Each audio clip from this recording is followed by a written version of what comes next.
साथियों, अभी हम मौजूद हैं तिलौथू के बाबूगंज स्टेडियम के बगल में और यहाँ पर 101 कन्याओं का सामूहिक विवाह का कार्यक्रम जो है चल रहा है। और देख सकते हैं इधर पूरा कार्यक्रम, देखिए तैयारी कितना जोरों शोरों से जो है चल रहा है। और बिहार के ऐसे शख्स के साथ बैठने का मौका मिला है, सौभाग्य प्राप्त हुआ है माननीय श्री योगेंद्र कुशवाहा जी।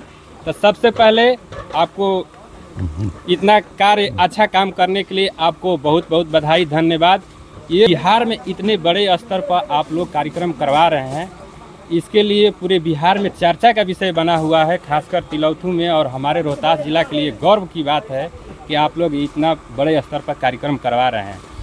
तो सबसे पहले आप ये बताइए कि ये सब काम करने का प्रेरणा आप लोगों को सामूहिक रूप से मिला या किसी तरह से तो आप लोगों के पास आया हुआ कि ऐसा काम किया जाए? तो आप लोगों को काम करने में कुछ परेशानी, कठिनाई या जो भी हो, कैसा लग रहा है आप लोगों को काम करके? ऐसा सबसे तो पहले आपके पेज पर जितना भी दर्शक देख रहे हैं सबको अभिनंदन, स्वागत। देखिए, मन की एक उपज है और ये जो सामूहिक विवाह का आयोजन अपने घर में, जिस घर में मेरा जन्म हुआ उस घर में भी हमने नज़दीक से देखा है कि बेटियों का बोझ एक बाप के सर पर क्या होता है। दूसरे नंबर में जिस इलाके में हम रहते हैं और जहां हम अपना एक सामाजिक सेवा पहले से करते आ रहे हैं, उसमें हम धीरे धीरे देखें कि हमारे क्षेत्र में दहेज जैसी कुप्रथा की वजह से हमारे राज्य और हमारे ज़िले की बेटियां बिकने पर मजबूर हो गई। अन्य प्रदेशों में अपने बाप के आर्थिक तंगी के कारण कुठित मन से जाने पर विवश हो गई। तो हम लोगों ने समाज के लोगों से चर्चा किया। चर्चा करने के बाद सामूहिक विवाह आयोजन करने का निर्णय लिया गया और समाज के सारे लोगों का सहयोग मिला। और यह तिलौथू का जो यह सामूहिक विवाह है, आप इस मामले में देखिएगा, अपने आप में अनोखा है कि सारे राजनीतिक पार्टी से ऊपर उठ करके, सारे जाति धर्म से ऊपर उठ करके इस सामूहिक विवाह में लोग आते हैं, सहयोग करते हैं और एक एकता और भाईचारे का एक बड़ा संदेश दे रहा है। और यह बाबूगंज की जो धरती है, यह आज अन्य प्रदेशों को, वैसे माता पिता को यह संदेश देगा और कल के बाद यह अपने आप में एक उदाहरण होगा कि वैसे माँ बाप के लिए जो कि बेटी के बाप से 5 लाख 10 लाख रुपया ले करके पानी की तरह बहाते हैं, और उससे ज़्यादा इस सामूहिक विवाह में उन ज़्यादा संसाधनों और उत्साह माहौल में कल शादी संपन्न होगा। तो ये शादी संपन्न कराने के हम लोग एक सामाजिक मैसेज दे रहे हैं कि दहेज बड़ा नहीं हो सकता है, बेटी से बड़ा दहेज नहीं हो सकता है, रिश्ता से बड़ा पैसा नहीं हो सकता है। तो एक हम लोग संदेश छोड़ने का काम कर रहे हैं। और देखिए, जैसे कि हम लोग देख रहे हैं यहाँ पर काफ़ी जो है यहाँ पर व्यवस्था किया जा रहा है, मिठाई का, पलंग का, जो भी हो। आपके संस्था की ओर से कुछ ऐसा होगा कि हम लोग ये दे रहे हैं, वो दे रहे हैं, कुछ बताना चाहेंगे? जैसे में क्या क्या देना, मतलब दुल्हन को क्या क्या दिया जाएगा विदाई के समय? देखिए, दुल्हन को तो उपहार में जो गृहस्थ जीवन से जुड़ा हुआ है, जो कल शादी के बाद जब दोनों नौ दंपत्ति जीवन अपने गृहस्थ जीवन में प्रवेश करेंगे तो उससे जुड़े हुए जो उपहार देने की प्रथा है, हम लोग एक एक चीज़ों को व्यवस्था किया है। हम और हमारे संस्था के लोगों ने कि कोई भी उपहार देने में कोई कसर न छूटे, ऐसा हम लोग पहल कर रहे हैं। जैसे पलंग, कुर्सी, टेबल, तोशक, तकिया, बर्तन, कपड़ा, गहना, मर, मिठाई। मतलब कहने के मतलब आपका है कि जो भी दुल्हन के लिए जो जरूरी होता है, जो लोग देते हैं, वो सब आप लोगों के तरफ से उनको दिया जाएगा। हाँ, बिल्कुल, वो सब तैयारी। और बात आपसे जानना चाहते हैं कि जैसे कि आज तो हम लोग देख रहे हैं कि कार्यक्रम ये जितना चल रहा है, कल आपका जो कार्यक्रम, शाम को जो विवाह वाला कार्यक्रम शुरू होगा, लगभग आपने टाइम बताया 6 बजे से स्टार्ट हो जाएगा। तो उसको लेकर के कुछ बताइए दर्शकों को कि क्या क्या तैयारी होगी, किस तरह का मतलब कुछ कार्यक्रम होने वाला है? देखिए, कल जितने भी हमारे वर वधू पक्ष के लोग या उनके तरफ से जो अतिथि आएंगे, हमारे जो सर्व जन कल्याण संस्थान के विभिन्न संसाधनों से आमंत्रण देने का काम हमारे लोग किया। उनके माध्यम से जो लोग आएंगे, उनके रहने के लिए, खाने के लिए, उनके वाहन पार्किंग के लिए सब एक सुनिश्चित जगह बनाया गया है। कौन लोग किधर से आएंगे, उनकी पार्किंग कहाँ रहेगी, उनके खाने की व्यवस्था कहाँ रहेगा, उनके ठहरने की कहाँ व्यवस्था होगा। और आप जैसे लोग जो मीडिया के लोग हैं उनके लिए भी हमारे संस्थान के लोगों ने ठहरने के और खाने की अलग से व्यवस्था किया गया है। तो ये सब जगह चिन्हित है और हम समझते हैं कि कल सुबह में ही सोशल मीडिया के जरिए सारे चीज़ को अवगत करा दिया जाएगा कि कौन से लोग कहाँ रहेंगे, कौन मीडिया लोग कहाँ रहेंगे, जो प्रदेश के जो अतिथि आएंगे वो कहाँ रहेंगे, जो प्रदेश ले बाहर के अतिथि भी आ रहे हैं उनके लिए कहाँ व्यवस्था किया गया, सब हम सार्वजनिक कर देंगे कल।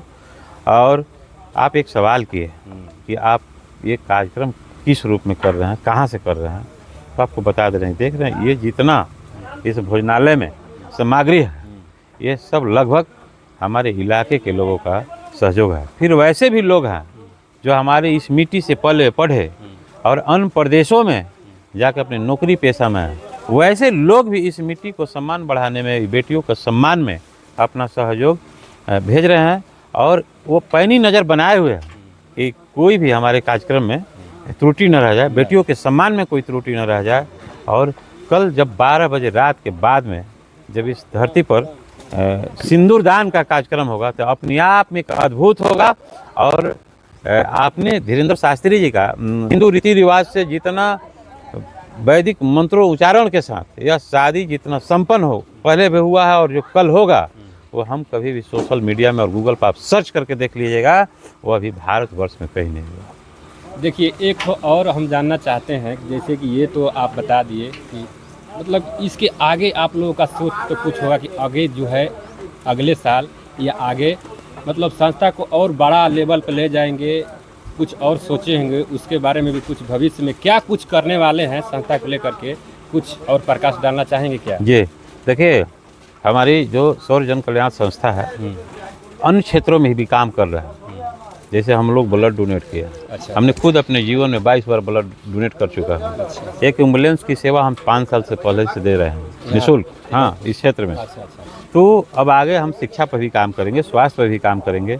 और रह गया कि बेटियों का सामूहिक विवाह, तो हम संख्या भी बढ़ाने जा रहे हैं और संख्या के हिसाब से हम कल जैसे ही शादी विवाह का कार्यक्रम शुरू होगा तो 2027 में शादी की संख्या क्या होगी और जगह कौन होगा ये भी हम घोषणा करेंगे। कल 12 बजे के बाद में हम घोषणा कल ही इसी मंच से करने का काम करेंगे।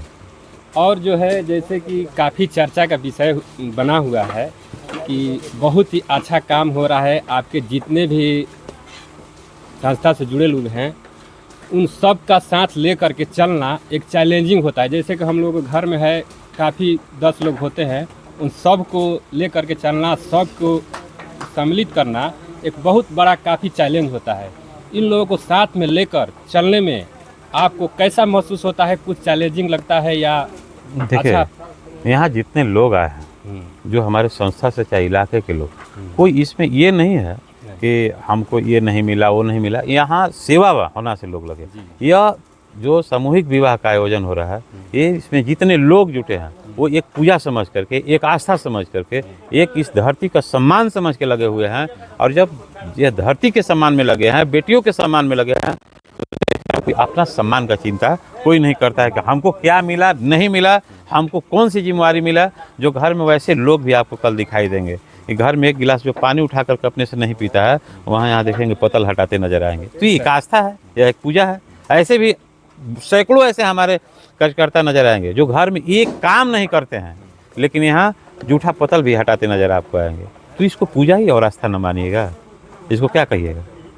तो एक ऐसी भावना है और इस धरती का सम्मान, बेटियों के सम्मान के लिए हमारे इलाका और हमारे संस्थान के एक एक लोग एक पैर पर खड़े हैं कि किसी भी सम्मान में कोई कोर कसर न रहे, ऐसी पहल हो रही है।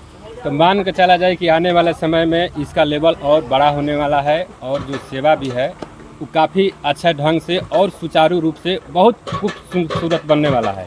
तो देखिए हमारे साथ अभी उपलब्ध थे श्री देवेंद्र कुशवाहा जी और इन्होंने काफ़ी कुछ बताया है। बाकी वीडियो में आप लोगों को कैसा ओपिनियन लगा, आप लोगों को सीधे कोई बात इनसे कुछ भी पूछना हो तो आप इस वीडियो में कमेंट कर सकते हैं।